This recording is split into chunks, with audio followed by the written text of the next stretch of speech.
दुनिया में फैला लैता सारी कार लॉकडाउन लगैला कई गे सखिया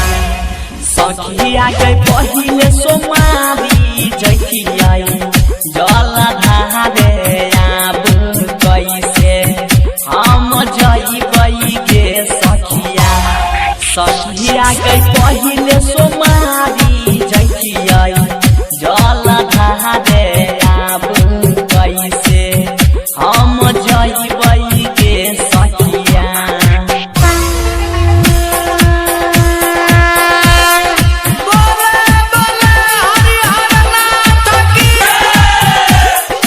कैसे हम जइबै गे सखिया केला रहे कम बैले सैया हमर बहारा उधरे फसल गे सखिया के पहिले सोमारी जखिया जल धारे आब कैसे हम जइबै गे सखिया के पहिले सोमारी जखिया जल धारे आब कैसे हम जइबै गे सखिया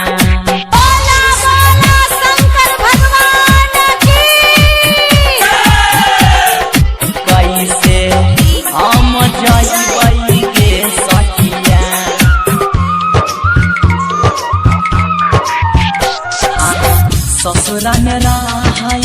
छोटा का देवरा बनल कठोरा बागे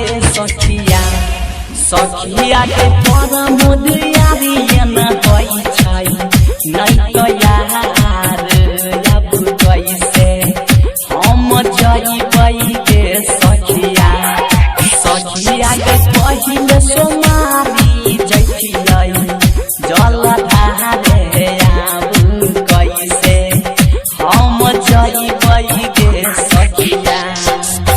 कहरु न वायरस दुनिया में फैललै त सारी कारण लॉकडाउन लगैला कई गे सखिया के पहिले सोमारी जखिया जल धारे आब कैसे हम जइबै गे सखिया के पहिले सोमारी